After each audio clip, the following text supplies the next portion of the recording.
Hey guys, welcome to tea time. Happy Thursday and cheers.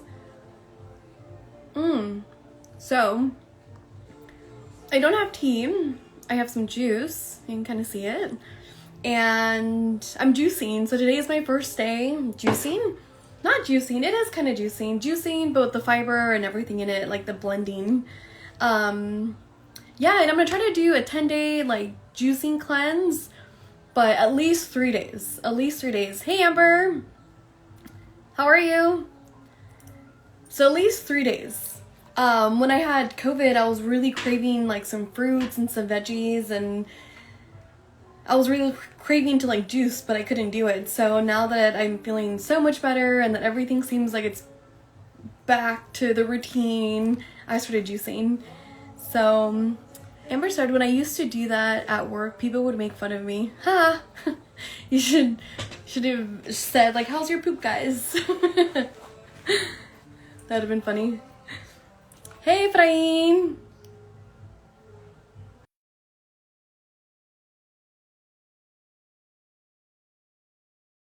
Oh, sorry, I had... Am I back? I had a missed call, or I got a call. But, yeah, okay, so let's play a game. Let's ask... And let's get to know each other. Let's ask questions. I'm gonna be asking myself questions, but they did say my juice looked like diarrhea.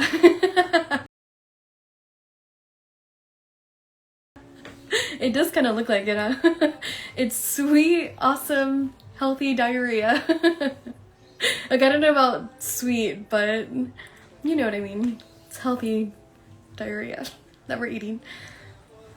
Yeah, so okay, so my intention today is just to ask myself questions, I guess. Earlier I was like, is that selfish of me, like asking myself questions? But no, it's I'm doing like these polls, and that's the one that won in the polls. So I ended up researching some questions, and I got icebreaker questions, some weird questions to ask, interesting conversation topics, and deep topics. And then I had some questions that people asked that I'm gonna be sharing at the end.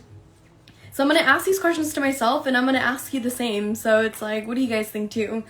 But yeah. So I'm still stuck on the diarrhea. Like I just said, we're gonna eat diarrhea. But yeah, cheers.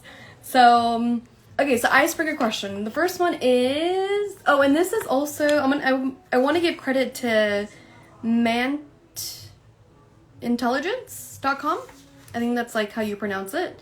Mantelligence.com. I'll put them in the bio, but I want to give them credit because all of these questions are from them. So, okay, so what was the first concert you ever went to? What's the first concert you guys ever went to? So the first concert that I've ever been to is Coldplay. And I literally could not think of any other first concert to go to. They were awesome. One of the highlights of that concert, so I went to go see them at the Hollywood Bowl, and one of the highlights of that concert was like at the beginning they gave us all bracelets, and these bracelets lit up, and I forgot what song it was. I want to say it was probably their song Yellow. Maybe not, but one of the songs they asked everybody to turn off their phones, like no lights, and they turned off the lights from the stadium, and they asked everybody to turn on the bracelet, and the whole venue just lit up, and it felt super magical as they were playing the song. And yeah, like I couldn't think of any other first band to watch play. Gwen Stefani. Ooh, how was that? Gwen Stefani?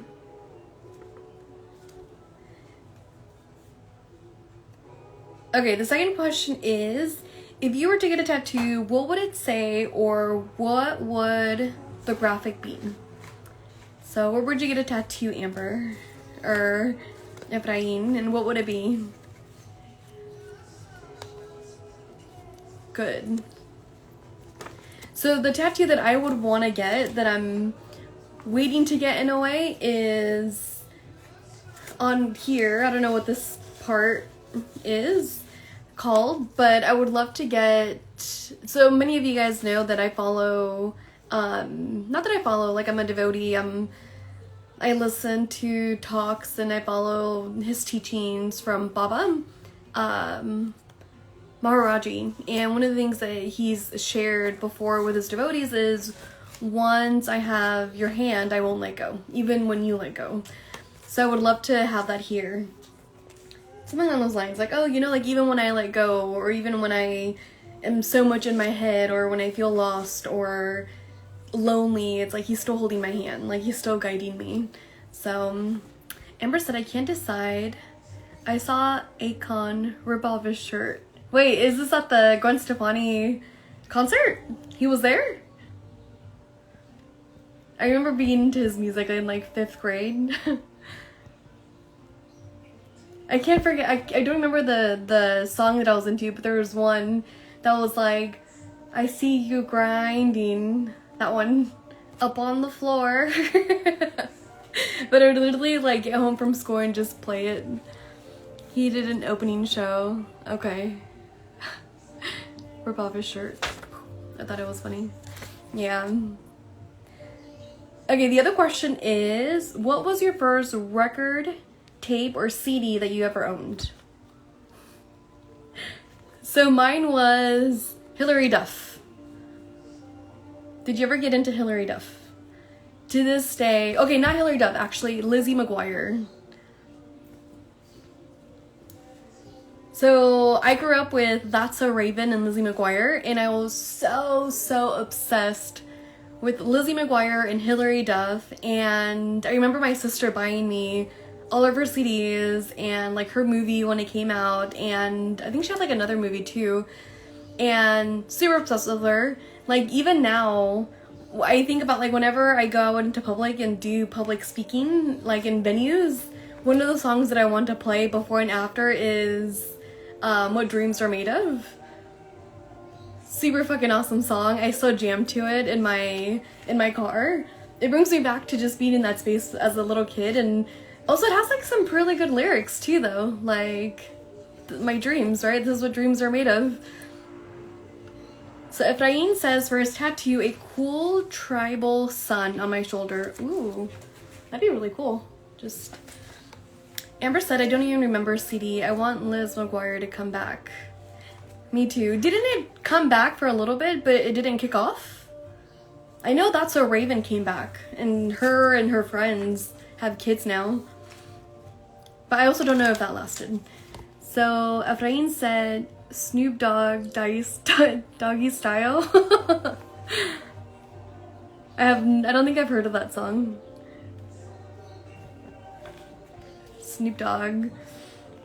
Okay, the other question is, what's rocking your world this month?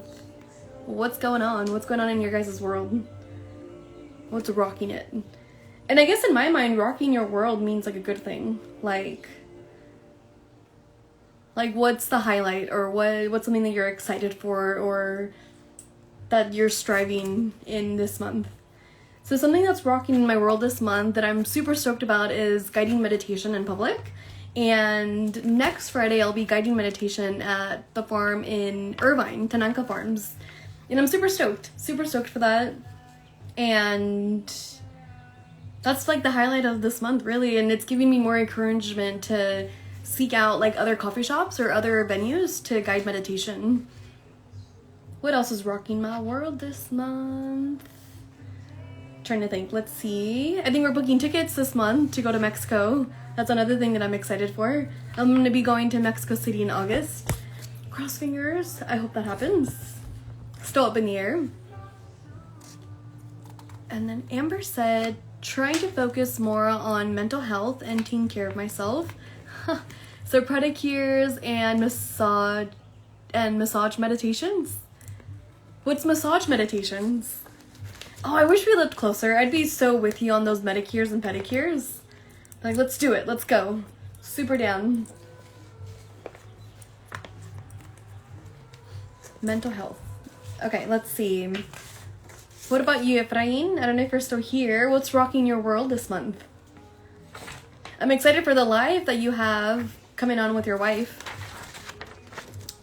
I meant to put a comma. Oh, I see, okay. Massages and meditation. I was like, massage meditation? I wonder how that would work. I mean, I guess it could be a thing, right? Or it is a thing, like people massage you and tell you to like breathe in and breathe out. I guess massaging is meditation too. Efrain said, going camping soon. Ooh. Where are you camping?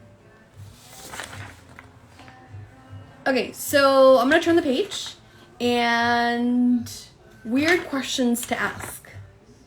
So who is the fourth person on your missed calls? Oh, I can't check, but I think it was my dad. My dad was the fourth person on my phone call. It could be a thing. Let's make it a thing. I'd laugh if someone massaging, Amber said, I'd laugh if someone was massaging me and telling me to meditate. Huh. I'm trying to think how that would be. We should make it a thing. Efrain said, I'm also going to Mexico at the end of August. Ooh, what part? What part of Mexico? Amber, a spam call. Okay, so warm lighting or bright white lighting? I go for bright as bright as I can get, white lighting. I love light. I love light rooms or bright rooms.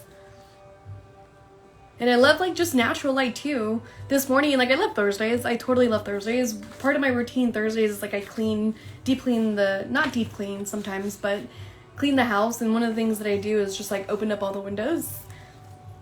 Just let that light come in.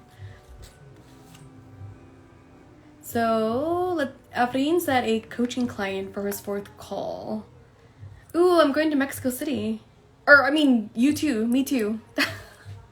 So you're going to Mexico City. We are too. Our intention is to go see the Basilica. So we're going to do some more research tonight. Oh, also, side note. Have you guys ever flown outside? Have you guys ever flown from the Tijuana airport?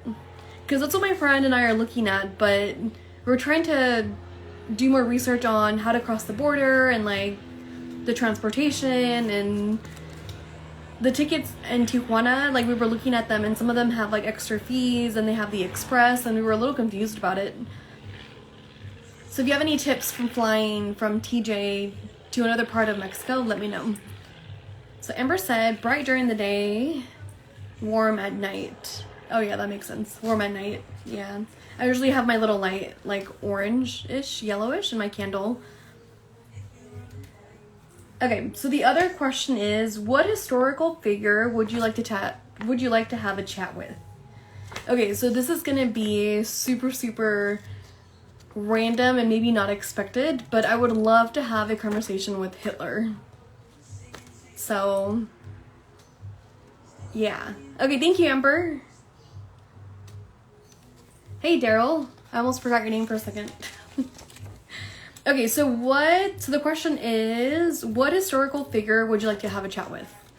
And yeah, I would love to have a chat with Hitler. Again, super like off and random, but I would really love to know like why he did the stuff that he did, or where his mind was at the whole time during World War II. And even like trying to get to know him and his childhood. So, and his family too. I don't know. I think it would be a really interesting conversation. What about you guys? Who would you guys have a conversation with? Historical figure. Okay, let's see. So the other question is, what would be much better if you could just change the color of it? So for me, the first thing that pops up are offices. So when you go into an office, or just like little offices that you work in as well. So the office that I'm at work, it has like a white yellowish color, and my best friend just got hired too, and she showed me a picture of her office, and it's also like this yellowish white dull color. And then I think about just like other offices that I've worked at, and I'm like, yeah, you know what? Like, I changed the color of all the offices. Let's make them bright as fuck. Let's have paintings on them and make employees more encouraged to be in the office. Efrain said probably Jesus. Oh, that's a good one. Efrain, what would you ask Jesus? That's a really good one. Okay, so the other one, okay, so yeah, so I would change the color of the office rooms, of those offices, and paint it. Not paint it, like have some kind of design. That'd be cool. Okay, what about you, Amber or Daryl? Would it be better if you could just change the color of it, just a little bit? Even if it was just like, let me add a spark to it. A yellow spark. Okay, so I'm gonna go into the interesting conversations to have. Okay, so if you could go anywhere in the universe, where would you go? Amber said I can't think of anything. That was a hard one, huh? I read this because I printed this like at work, and The Office came into my mind because I was like, I don't know if I would change anything. And then I started looking at The Office, and I was like, you know what? The offices. Hey! Thailand. Ooh, if you could go anywhere in the universe, where would you go? Amber said the moon. Okay, let's see. Where would I go? If I could go anywhere in the universe, where would I go? I think space in general. Yeah. You know where I would love to go? Like, if I could go anywhere in the universe, would be outside of space. Like, there's like space, the universe, galaxies, planets, so much more that we probably don't know. I would love to go outside of all of it. Like, what is there outside of all of it? If there is anything, or is it just a continual of what we already know? I don't know, but I would love to figure that out. Maybe I would also go visit like Saturn. If I could sit on the rings, that'd be really cool. Just sit there. I mean, obviously you can't because of what it's made of, but hypothetically. Amber said it never ends. Yeah. Isn't that like a crazy concept? Like, it just never ends. Like, it's infinity. Which is... Okay, so this is another one. Daryl said Saturn, most definitely, or a black hole. Ooh. A black hole. Hypothetically, if you didn't just burn or die through a black hole, what do you think's on the other side? I love these universe questions. Maybe I should make a topic, tea time, on just universe questions. Okay, this is another one. So what's the coolest fact about the universe you know?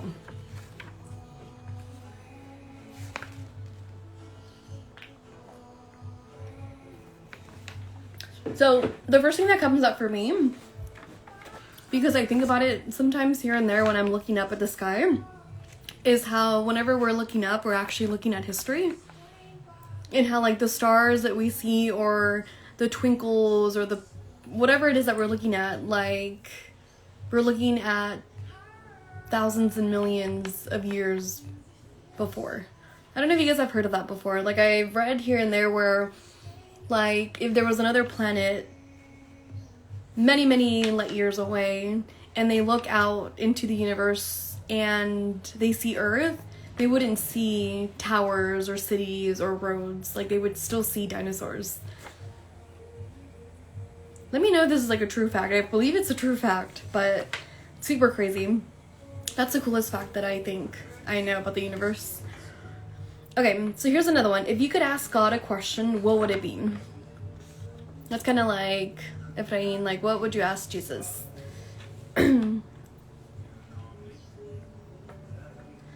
So for me, like, the question that pops up is, like, why is suffering a thing? Yeah, that's what I would like to know. Why is suffering a thing? And what's the intention of this whole thing that we call life? Right? Yeah, that would be the two main questions that I would love to ask. Daryl said, I believe I believe it would either... Okay, so this is from the question of what do you think would happen if you were to go into a black hole? Let's see. I believe it would either pull whatever goes through apart so much of pulling force that nothing could stay together. If we'd survive, maybe a parallel universe or interstellar time travel. Ooh. We need to watch Interstellar. Interstellar. Okay, Amber said she would ask to God, why is murder needed? Yeah, that's a good question. Why is murder needed? Why is murder a thing? Yeah. I always, I have this, like, really strong feeling that, like, and it's just, like, my own belief, my own, yeah, belief, and I don't know if it's true or not, but it also feels good to believe in it. How everything is with the intention to guide us more into love, or more into, like, awareness or an openness, and more to God. And again, I don't know if that's true or not, but it makes me feel good about it. Like, okay, this is for our own awakening, our own consciousness, our own to open our hearts. And but I always think about, like, like here and there, like, I'll think about what if something were to happen, you know, with my parents, or like something horrific to my family or to the people that I love. Will I still have the same belief? And it's like, who knows, right? But in this moment, that's what I believe in. But that's a good question. Kind of like the suffering, like, why is suffering a thing? Okay, so let's see. What is one possession that you cherish the most? One possession that you cherish the most. So for me, it would be my mom. Well, one, it's like my Buddha that I have next to me. I love that little thing. Not little thing, I love that. And I will literally take it anywhere I move to or I go to. Somehow put it in my suitcase. But another thing that pops up too is, like, my mom's giving me jewelry, like, throughout the years. And actually this butterfly is one. So I'm not into, like, huge jewelry, like, thick, I guess. Without any stones and stuff. But she gave me this, and I cherish it so much because she just gave it to me. And she gave me, like, when I was in high school, a little cat necklace. And at the time, like, I wasn't into cats, you know? Or, yeah, I wasn't into cats. I wasn't interested in them. And I just thought it was super sweet that she gave that to me. So I've never worn it, but I cherish it. Amber said, my son. Aw, not a possession. I don't really own him. That's still sweet, though. My son. Okay, so these are other questions. Okay, so I got asked a couple questions, and I thought I'd also share it, of course, right? And then also ask you guys the same. And one of the questions that I got asked, which is from Ephraim, is what has been your biggest obstacles you have faced in your own healing?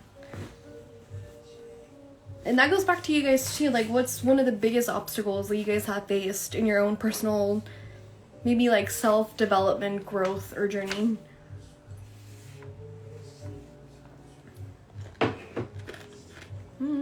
Ice. Ice, ice, baby. Okay.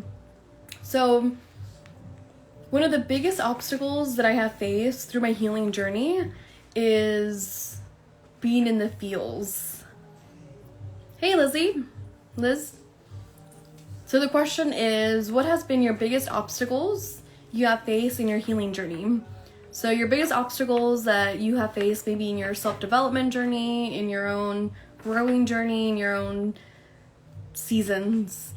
And when I think of, like, my healing journey, I think about, like, getting in touch with, like, my parents giving me up, and my other parents, like, receiving me, and basically being relinquished. And when COVID happened, like, that space really opened up with my therapist and I. And so I'm talking from that own experience, my own journey with that. And the biggest obstacle with that was really opening up the pain and the anger and even the thoughts that I subconsciously had that I didn't really know I had.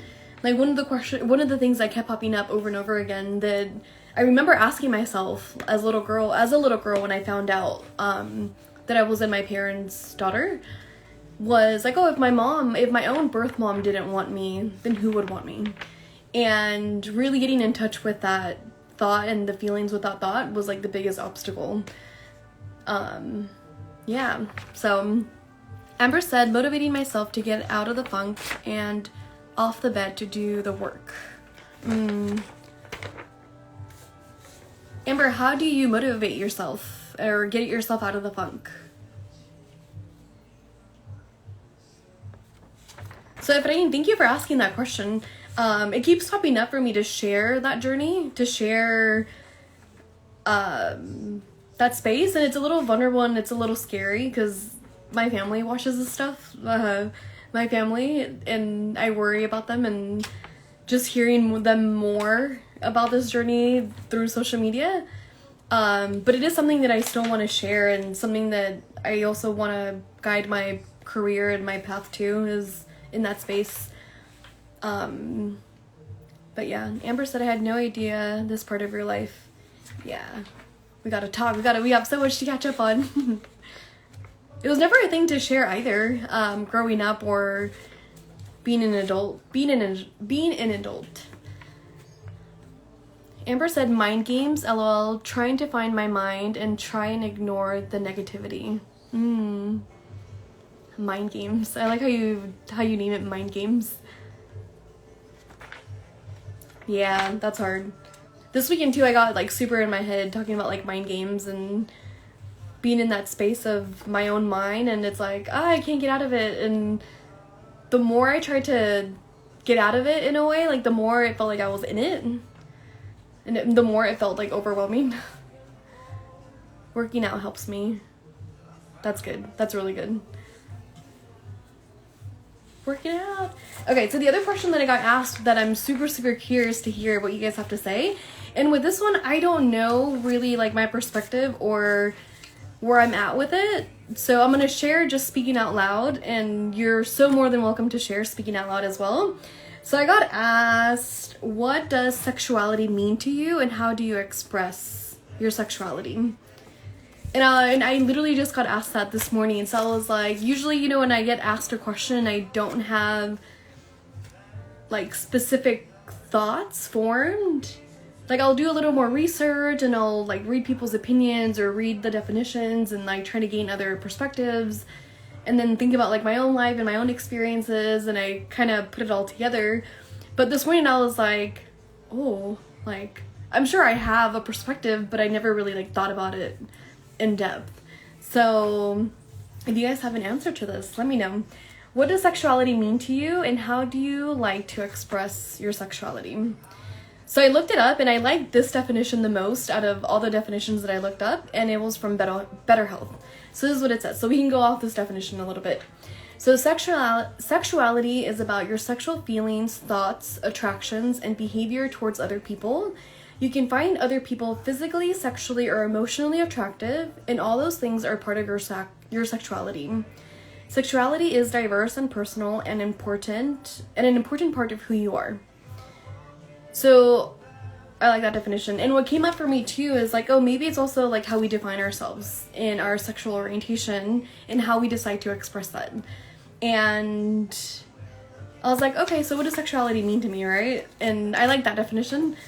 And hey, Sabrina, question if you want to answer, no pressure. So this is a question that I'm answering right now. What does sexuality mean to you and how do you express sexuality? And I just read the definition that I found online that I liked. But yeah, so overall it's like our sexual feelings, our thoughts, attractions and behaviors towards other people.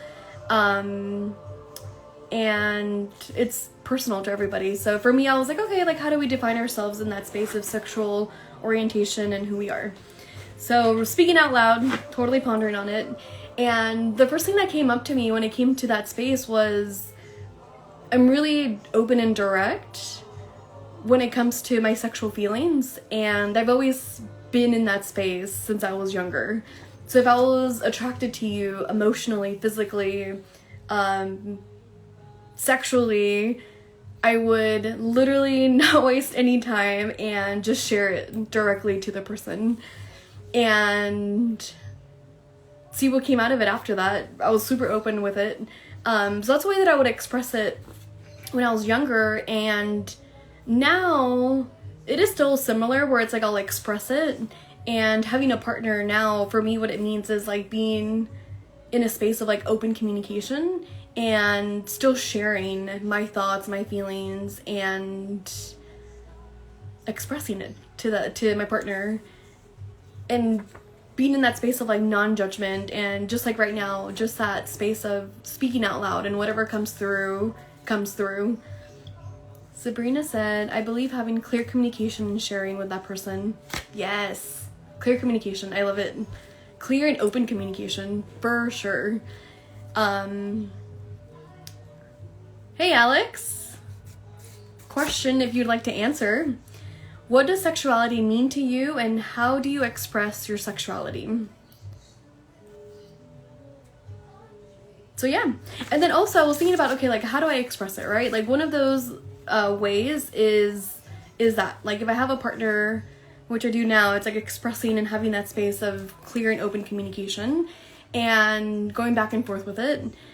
And how do I express it, right? Like one of the things that popped up for me was that, but also when I feel good, I also share it, and with my body, and just feeling like I look good, right? So for me, it's like, oh, wearing things that make me feel beautiful, that make me feel sexy, that make me feel, that make me feel beautiful, sexy, and good.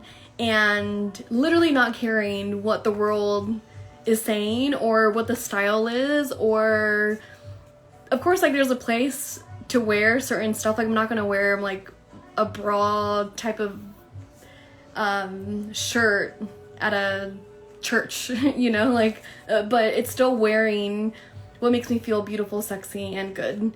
And I also compliment myself, which I was laughing about earlier because totally like might be too much information, but like I like this shirt and my boobs look good. So I texted my best friend and my partner, and I was like, I look good today, like my boobs are like popping. So little stuff like that, like that's how I express it too. And of course I'm not gonna send like a massive message to like everybody, but I still share it with just the people that I'm super close with. And again, just being in that open space. Another one too is like making sweet love to myself, because even in what do I mean by that, right? Like taking time for myself too, like in a bath, or you know, using a dildo sometimes. I don't know if you guys are into those conversations, but it's like if my partner's not around, or when I'm single and I'm feeling a little, you know, in the space, then yeah, let's get into it by myself. So Alex said, that's a great question. For me, it's been unpacking all the shit I've been taught as a man, and realizing that it wasn't healthy. So I'm in the process of relearning a lot at the moment. Ooh, that's a really good answer. Unpacking all the shit I've been taught as a man and realizing it wasn't healthy. Yeah, that's a really good answer. If you don't mind me asking, like, what's one thing that you have unpacked that you were taught as a man, and now you're like, wait, hold on. Like, I'm gonna change this narrative or create something different for myself. Another thing that pops up for me too is getting more in touch with my feminine side, and being more open in that space, even spiritually, where like I'm a very independent person, and I think I vibe more in the masculine energy, where it's like go, do, or I can do this on my own, or I don't need you, or carrying something heavy, it's like I don't need anybody, I can do it. And just letting myself allowing the help, or allowing the gentleness or the softness, and just being okay with like, yeah, you can do it, or just being in my stillness and being more gentle on myself. So that's a really good question. Maybe I'll do another tea time about that, because again, this is all me expressing out loud in the moment, and I can probably like think about it more. So yeah. Okay, so another question that I had, and this will be like the last question, is what's your biggest fear? So that was a really good question too. Actually, 2 more questions from the same person. And my friends are hilarious and they're awesome. But My friend asked, have you ever had a threesome? No, I haven't. Have you guys? And the other one that she asked was, what's your biggest fear? And yeah, let me give it a little bit of space if you guys want to type or are typing.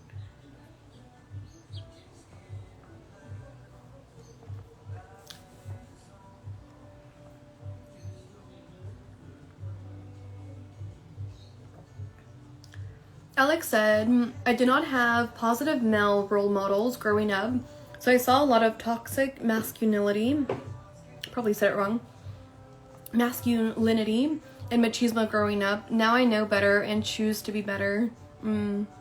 That's awesome.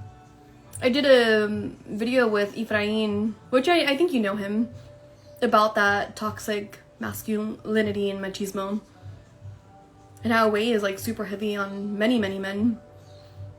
Hey Erica! How are you? Okay, so those last two questions, last question, let's just do like, what's your biggest fear? So my biggest fear, and there's two that popped up. Like, one would be, which maybe are kind of intertwined, where like I'm really afraid to settle. And what do I mean by settling? Basically just being in that space of conformity. I don't know if I said that right. Like comfortable. And yeah, being in that space of just what's the word? Again, talking out loud in the moment. Like being too comfortable in this space where I lose all my passion and my dreams and my goals, and I don't strive for them anymore. So that would be one of my biggest fears. Like, to be 80 years old and look back and be like, crap, I didn't do that. Like, I really had that desire or that passion or that dream and I didn't do it. And just hope that maybe I'll do it in the next lifetime. But that would be like my biggest fear. Another one that also popped up was, like, I love my family so much. I love my parents, and one of the fears that I have is when they have passed, is not knowing what to do with the grief that comes with it, or with their absence in my life. And it's like, but I'm sure in the space, you know, like shit will come up and I'll work on that too. But Amber said, too comfy in your current life where you stay in the spot in life and never want anything more. Amber, is that a question for me or is that your fear?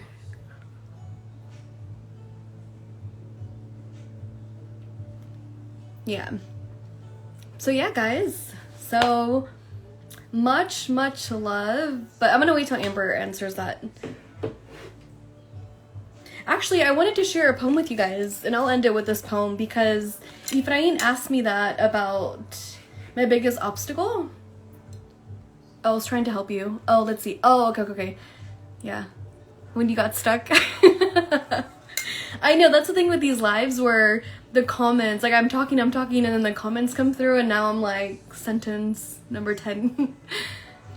Too comfy in your current life where you stay in the spot in life and never want anything more. Yeah, basically, yeah, like getting too comfy and not like, maybe not like wanting more, but losing the drive or losing my passion to want more. But then I also wonder, like, oh, is that always like chasing something? But yeah, that'd be a fear. Just like not having that fire or that passion or that dream and not pursuing it. There you go. Maybe it's like the pursuing. Yeah, settling. Yeah. Settling and my parents. Oh, there you go. Daryl said a complacent lifestyle. Thank you guys for helping me out with my words. Amber said, maybe, but I'd rather chase than not wanting more in life. Yeah, I agree. This space of like desire, or maybe it's desire, right, is part of what makes us more joyful or adds more spark into our lives. Because I'm sure we all have had those experiences where, like, whether it's like school or traveling or having kids, like part of that is also like the desire, and it comes through and it adds so much more to life. But yeah. Okay, so I'm gonna end this tea time because it's past the 30 minutes. So thank you guys for showing up and for going on this ride with me with like the questions. I feel like I got to know you guys more. So, and okay, so thank you Afternoon for asking this question. And yesterday I was like uploading the poems on my website, and I found a poem that I didn't finish, and it's about that space when I was going through opening up this womb. And I fixed it up a little bit last night, and I was like, oh snap, okay. So I thought I'd share it with you guys. So it's called Raw and Vulnerable. The last couple of months, the I don't give a fuck mask has been breaking, stepping into the past when my little life felt like it was crumbling, making my hands, arms, and body tremble, reliving in my 7-year-old body. It feels like I have been trying to hold a mask for way too long, trying hard to keep it together, hiding the pain, and trying so hard to pretend I'm strong. Judging my 27-year-old ass, crying for my moms and dads, crying for my brothers and sisters, for the lies, the confusion, and the unwantedness. Feeling like it's all charging at me, like a bull charging a red flag. Struggling whether to stay trembling or to run as fast as I can, always trying to control my gasp.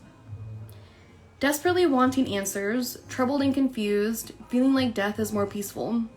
Forgetting the beauty, joy, and passion of life. However, as I do this work, I can see clear behind the mask. It's not my 27-year-old ass crying, but my inner 7-year-old feeling abandoned and alone, as the walls of her little life were shattering. Feeling unheard, unseen, and unwanted. Showing up now, raw and vulnerable, to be heard, seen, and loved. Letting it go, coming from my moms and dads, and from everyone else less and less. Not trying to run away and flee, but receiving it from the divine and the most important person in my life. A courageous, brave, and bright 27-year-old me. Yeah, so my little poem.